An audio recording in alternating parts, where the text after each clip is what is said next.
Hi hello ನಮಸ್ಕಾರ. Speed plus ವಿಶೇಷ ಕಾರ್ಯಕ್ರಮಕ್ಕೆ ಸ್ವಾಗತ. ನಾನು ಸುನಂದ ಅನ್ಸೂಯ. ಇದೇ ಸೆಪ್ಟೆಂಬರ್ 18ರಂದು ನಮ್ಮ ಸಾಹಸ ಸಿಂಹ ವಿಷ್ಣುವರ್ಧನ್ ಅವರ 75ನೇ ಹುಟ್ಟುಹಬ್ಬ ನಡೀತಾ ಇದೆ.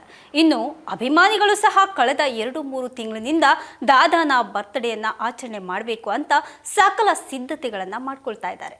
ವಿಷ್ಣುದಾದಾಗೆ ಗೌರವ ಕೊಡುವಂತಹ ಸಲುವಾಗಿ ಅಮೃತ ಮಹೋತ್ಸವ ಮಾಡುವಂತಹ ಪ್ಲಾನ್ ಕೂಡ ಮಾಡ್ಕೊಂಡಿದ್ದಾರೆ.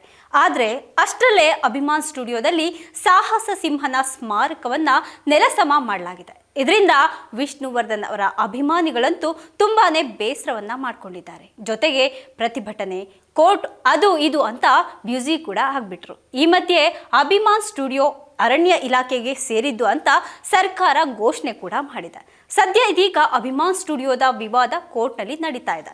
ಆದರೂ ಸಹ ಹುಟ್ಟುಹಬ್ಬದ ದಿನ ಅಭಿಮಾನ್ ಸ್ಟುಡಿಯೋದಲ್ಲಿಯೇ ಬರ್ತ್ಡೇಯನ್ನು ಸೆಲೆಬ್ರೇಷನ್ ಮಾಡಬೇಕು ಅಂತ ಅಭಿಮಾನಿಗಳು ನಿರ್ಧಾರವನ್ನ ಮಾಡಿದ್ದಾರೆ. ಆದರೆ ಕೋರ್ಟ್ ಈ ಸಂಭ್ರಮಕ್ಕೆ ತಡೆಯಾಜ್ಞೆಯನ್ನ ನೀಡಿದೆ. ಆದರೆ ಕೋರ್ಟ್ ಈ ಥರ ತಡೆಯಾಜ್ಞೆಯನ್ನ ನೀಡಿರೋದಕ್ಕೆ ಕಾರಣವಾದರೂ ಏನು? ಅಭಿಮಾನ್ ಸ್ಟುಡಿಯೋ ಪ್ರಕರಣ ಕೋರ್ಟ್ನಲ್ಲಿ ಇರೋದ್ರಿಂದ ಸ್ಟುಡಿಯೋ ಒಳಗೆ ಕಾಲಿಡದಂತೆ ಅಭಿಮಾನಿಗಳಿಗೆ ಸೂಚನೆಯನ್ನ ಕೊಟ್ಟಿದೆ. ಇನ್ನು 2009ರಿಂದ ಇದೇ ಮೊದಲ ಬಾರಿಗೆ ವಿಷ್ಣುವರ್ಧನ್ ಅಭಿಮಾನಿಗಳು ಅಭಿಮಾನ್ ಸ್ಟುಡಿಯೋ ಒಳಗೆ ಕಾಲಿಡ್ತಾ ಇಲ್ಲ. ಅಲ್ಲಿ ಹುಟ್ಟುಹಬ್ಬವನ್ನ ಆಚರಣೆ ಮಾಡ್ತಾ ಇಲ್ಲ. ಇದು ಅಭಿಮಾನಿಗಳಿಗಂತೂ ತುಂಬಾನೇ ನೋವುಂಟೆ ಮಾಡಿದೆ. ಹೀಗಾಗಿ ಭಾವನಾತ್ಮಕವಾಗಿ ಅಭಿಮಾನ್ ಸ್ಟುಡಿಯೋದಿಂದ 100 ಮೀಟರ್ ಅಂತರದಲ್ಲೇ ಹುಟ್ಟುಹಬ್ಬವನ್ನ ಆಚರಣೆ ಮಾಡೋದಾಗಿ ನಿರ್ಧಾರವನ್ನ ಮಾಡಿದ್ದಾರೆ.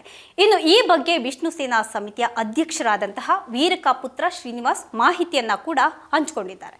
ಹೌದು, ವಿಷ್ಣುವರ್ಧನ್ ಅಂತ್ಯ ಸಂಸ್ಕಾರ ನಡೆದಂತಹ ಅಭಿಮಾನ್ ಸ್ಟುಡಿಯೋದಲ್ಲಿಯೇ ಸ್ಮಾರಕ ನಿರ್ಮಾಣ ಆಗಬೇಕು, ಅಲ್ಲಿಯೇ ಎಲ್ಲ ಸಂಭ್ರಮಗಳು ಕೂಡ ನಡಿಬೇಕು ಅನ್ನೋದು ಅವರ ಅಭಿಮಾನಿಗಳ ಬೇಡಿಕೆ ಕೂಡ ಆಗಿದೆ. ಆದರೆ ಇದನ್ನ ಹಿರಿಯ ನಟ ಬಾಲಕೃಷ್ಣ ಅವರ ಕುಟುಂಬ ಒಪ್ತಾ ಇಲ್ಲ ಅನ್ನೋದು ಅಷ್ಟೇ ಸತ್ಯ. ಹಲವು ವರ್ಷಗಳಿಂದ ಈ ಹೋರಾಟ ನಡೀತಾನೆ ಬರ್ತಾ ಇದೆ. ಈಗ ಕೋರ್ಟ್ ಆದೇಶದಂತೆ ವಿಷ್ಣು ಸ್ಮಾರಕವನ್ನ ನೆಲಸಮ ಮಾಡಲಾಗಿದ್ದು, ಹಾಗೆ ವಿವಾದಿತ ಸ್ಥಳ ಅಭಿಮಾನ್ ಸ್ಟುಡಿಯೋಗೂ ಸಹ ಕಾಲಿಡುವಂತಿಲ್ಲ ಎನ್ನುವಂತಹ ಸೂಚನೆಯನ್ನ ಕೊಟ್ಟಿದ್ದು, ಇದರಿಂದ ರೊಚ್ಚಿಗಿದ್ದಂತಹ ಅಲ್ಲಿಯೇ 100 ಮೀಟರ್ ಅಂತರದಲ್ಲಿ ಹುಟ್ಟುಹಬ್ಬವನ್ನ ಆಚರಣೆ ಮಾಡ್ತೀವಿ ಅಂತ ಅಭಿಮಾನಿಗಳು ಸಹ ನಿರ್ಧಾರ ಮಾಡಿದ್ದಾಯಿತು. ಅಭಿಮಾನ್ ಸ್ಟುಡಿಯೋ ಕಾಲಿಡೋದಕ್ಕೆ ನ್ಯಾಯಾಲಯದಿಂದ ಅನುಮತಿ ಇಲ್ಲ. ಹೀಗಾಗಿ ಪಕ್ಕದಲ್ಲಿಯೇ ಅಶೋಕ್ ಕೇಣಿ ಆಪ್ತರಿಂದ ಒಂದು ದಿನದ ಮಟ್ಟಿಗೆ 2 ಎಕರೆ ಜಮೀನನ್ನ ಬಾಡಿಗೆ ಪಡೆದು ಹುಟ್ಟುಹಬ್ಬವನ್ನ ಆಚರಣೆ ಮಾಡೋದಕ್ಕಾಗಿ ವೀರಕಪುತ್ರ ಶ್ರೀನಿವಾಸ್ ಅವರು ವ್ಯವಸ್ಥೆಯನ್ನ ಮಾಡಿದ್ದಾರೆ. ಹುಟ್ಟುಹಬ್ಬದ ದಿನ ಏನೇನು ನಡೆಯುತ್ತೆ, ಬರ್ತ್ಡೇ ಸಂಭ್ರಮ ಹೇಗಿರುತ್ತೆ? 2009ರಿಂದ ವಿಷ್ಣುವರ್ಧನ್ ಅವರ ಹುಟ್ಟುಹಬ್ಬವನ್ನ ಆಚರಣೆ ಮಾಡ್ತಾ ಇದ್ದಾರೆ.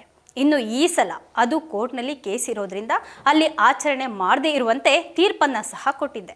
ಇನ್ನು ಇದರಿಂದ ಕೋರ್ಟ್ನಲ್ಲಿ ಹೋರಾಟ ಮಾಡ್ತಿದ್ದೇವೆ, ಸರ್ಕಾರಕ್ಕೆ ಮನವಿಯನ್ನ ಮಾಡ್ತಿದ್ದೇವೆ, ಅಭಿಮಾನಿಗಳಿಗೆ ಇದೆಲ್ಲವೂ ಸಹ ಗೊತ್ತಿಲ್ಲದೆ ಅಮಾಯಕರಾಗಿ ಬಂದು ಬಿಡ್ತಾರೆ, ಇವರು ನಿರಾಶರಾಗಿ ವಾಪಸ್ ಹೋಗದೇ ಇರಲಿ ಅಂತ ಅಲ್ಲೇ ಪಕ್ಕದಲ್ಲಿ 2 ಎಕರೆ ಜಾಗವನ್ನು ತೆಗೆದುಕೊಂಡು ಹುಟ್ಟುಹಬ್ಬಕ್ಕೆ ವ್ಯವಸ್ಥೆಯನ್ನ ಮಾಡಿದ್ದೇವೆ.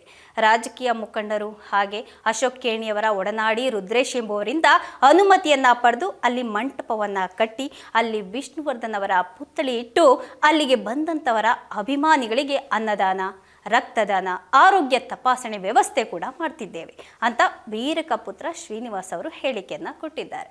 ಜೊತೆಗೆ ಅಭಿಮಾನ್ ಸ್ಟುಡಿಯೋದಲ್ಲಿ ಸ್ಮಾರಕ ನಿರ್ಮಾಣ ಮಾಡುವಂತಹ ವಿಚಾರ ಕೋರ್ಟ್ನಲ್ಲಿದ್ದು ಹೋರಾಟ ಮುಂದುವರಿಸೋದಾಗಿ ಕೂಡ ಹೇಳಿದ್ದಾರೆ. ಬೆಳಗ್ಗೆ 6 ಗಂಟೆಯಿಂದ ಸಂಜೆ 6 ಗಂಟೆವರೆಗೂ ಸಹ ಅಲ್ಲಿ ನಿರಂತರವಾಗಿ ಕಾರ್ಯಕ್ರಮ ನಡೀತಾನೆ ಇರುತ್ತೆ. ಇನ್ನು ಮುಂದಿನ ದಿನಗಳಲ್ಲಿ ಸರ್ಕಾರ ಈ ಸಮಸ್ಯೆಯನ್ನು ಹೇಗೆ ಬಗೆಹರಿಸುತ್ತೆ ಅನ್ನೋದನ್ನು ಕೂಡ ಕಾದು ನೋಡಬೇಕಾಗಿದೆ. ಹಾಗೆ ಕಾನೂನು ಹೋರಾಟವನ್ನು ಮುಂದುವರಿಸ್ತೇವೆ ಅಂತ ಕೂಡ ವೀರಕಪುತ್ರ ಶ್ರೀನಿವಾಸ್ ಅವರು ಹೇಳಿದ್ದಾರೆ. ಇದಾಗಿತ್ತು ಇವತ್ತಿನ ವಿಶೇಷ. ನಿರಂತರ ಸುದ್ದಿಗಾಗಿ ನೋಡ್ತಾ ಇರಿ ಸ್ಪೀಡ್ ಪ್ಲಸ್ ಕರ್ನಾಟಕ.